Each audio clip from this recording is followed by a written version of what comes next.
Hi hello అందరికీ నమస్తే అండి. ఈరోజు ఎగ్ రెసిపీ తయారు చేయబోతున్నాను. ఎగ్ వచ్చేసి ఇలా అన్నీ కూడా ఇలా బాయిల్ చేసుకోవాలి. ఇవి ఎలా తయారు చేయాలి వీడియోలో చూపిస్తాను. ముందుగా ఎగ్స్ అన్నీ కూడా ఇలా ఉడికించుకోవాలి. ఎగ్స్ అయితే బాయిల్డ్ అయ్యాయి. ఇప్పుడు స్టవ్ ఆపేసుకోవాలి. ఇవన్నీ చల్లారి పెట్టుకునే లోపు ఇప్పుడు మసాలా కారం అయితే తయారు చేసి ఎగ్ ఫ్రై తయారు చేస్తాను. ఇప్పుడు ఎగ్ కారం తయారు చేయడానికి ఇప్పుడు ముందుగా ఒక 10 అయితే ఎండుమిర్చి తీసుకున్నాను. ఎండుమిర్చి తీసుకొని ఇలా తొడలు చేసుకొని ఇవన్నీ కూడా ఇలా చేసుకోవాలి. బౌల్ తీసుకుని అందులో 2 స్పూన్లు ధనియాలు వేసుకోవాలి. అలాగే 1 స్పూన్ జీరా, చింతపండు చూస్తారు కదా, ఇంత చింతపండు అంటే మనం ఎగ్స్ కారం తీసుకున్న దాన్ని బట్టి వేసుకోవాలి చింతపండు. చూడండి, స్టవ్ మీద ఒక పాన్ పెట్టుకొని ముందుగా కట్ చేసుకున్న ఎండుమిర్చి వేసుకొని ఫ్రై చేసుకోవాలి. అలాగే దీంతో పాటు చింతపండు కూడా వేసుకోవాలి. ఆయిల్ వేయకుండా లైట్గా ఫ్రై చేసుకోవాలి. చూడండి, ఎండుమిర్చి అయితే ఇలా వచ్చాక తీసి పక్కన పెట్టుకోవాలి. ఇప్పుడు ధనియాలు వేసి వేయించుకోవాలి. ధనియాలు కొంచెం అలా వేయించుకున్నాక ఇప్పుడు జీరా వేసుకోవాలి. ఇప్పుడు ధనియాలు కొంచెం వేయించుకున్నాక తర్వాత జీరా వేయించుకుంటే 2 సమానంగా వేగిపోతాయి. ఇవన్నీ ఇలా వేయించుకున్నాక స్టవ్ ఆపేసుకొని ముందు మిరపకాయలు వేయించుకున్నాం కదా, అదే మిరపకాయల్లో ఇవి వేసుకోవాలి. ఇవన్నీ కూడా చల్లారి పెట్టుకోవాలి. ఇప్పుడు ఇవి చల్లారి పెట్టుకున్నాం కదా, ఇప్పుడు ఇవన్నీ కూడా ఇందులో మిక్సీ జార్లో వేసుకోవాలి.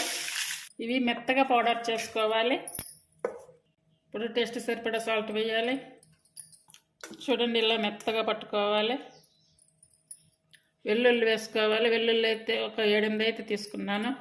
ఇప్పుడు ఈ వెల్లుల్లి వేసుకొని మళ్ళీ పట్టుకోవాలి.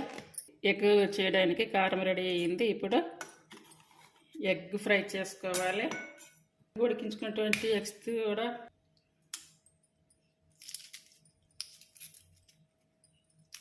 ఇవన్నీ కూడా వేసి పెట్టుకోవాలి.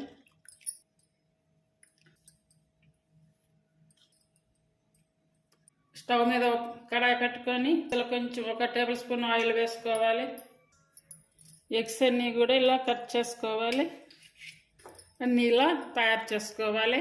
ఇప్పుడు ముందుగా మనం కట్ చేసి పెట్టుకున్నటువంటి ఎగ్స్ అన్నీ కూడా ఈ ఆయిల్లో వేసుకోవాలి. అంటే ఆయిల్ మాత్రం కొంచెం ఎక్కువగా వేసుకోవాలి. ఈ కట్ చేసుకున్న ఎగ్స్ అన్నీ కూడా ఈ ఆయిల్లో వేసుకోవాలి.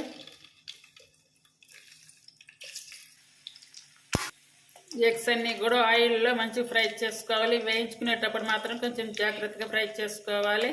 ఇందులో కొంచెం పసుపు కూడా వేసుకోవాలి. అంటే 1/2 స్పూన్ వేసుకోవాలి. ఇప్పుడు ఎగ్స్ అన్నీ కూడా ఇలా ఫ్రై అయ్యాక ఇప్పుడు అన్నీ కూడా ఇట్లా సైడ్లో తీసుకొని ముందుగా మనం తయారు చేసుకున్నటువంటి మసాలా పౌడర్ వేసుకోవాలి. ఇప్పుడు ఈ మధ్యలోని కారం అంతా కూడా బాగా ఆయిల్లో కలిసేలా బాగా కలుపుకోవాలి. ఎగ్స్ మసాలా కారం అంతా కలిసేలా బాగా కలపాలి. కారం మొత్తం పడుతుంది. ఇది మొత్తం వేసేస్తున్నాను. సైడ్ డిష్గా చాలా బాగుంటుంది. అలాగే కారం కూడా బాగుంటుంది అన్నంలో కలుపుకోవడానికి కూడా. ఇప్పుడు స్టవ్ ఆపేసుకోవాలి. ఆల్రెడీ మనం మిరపకాయలు వేయించి చేసుకున్నాం కాబట్టి కారము ఫ్రై అవ్వాల్సిన అవసరం అయితే లేదు. అంతే అండి, ఎగ్ మసాలా కారం అయితే రెడీ అయ్యింది. ఇది పప్పు సాంబార్ రసం ఉంటుంది. సైడ్ డిష్గా చాలా బాగుంటుంది ఎగ్ కారం. అందరూ ట్రై చేయండి. చాలా తక్కువ టైంలో అయిపోతుంది. చాలా ఈజీగా కూడా చేసేసుకోవచ్చు. మనకి అప్పటికప్పుడు ఏమీ లేవనుకున్నప్పుడు ఎగ్స్ తోటి ఇలా తొందరగా చేసేసుకోవచ్చు. ఒకవేళ ఇలా మీకు ఇంట్లో పట్టిన కారం ఉందనుకోండి, ఇంకా తొందరగా అయిపోతుంది.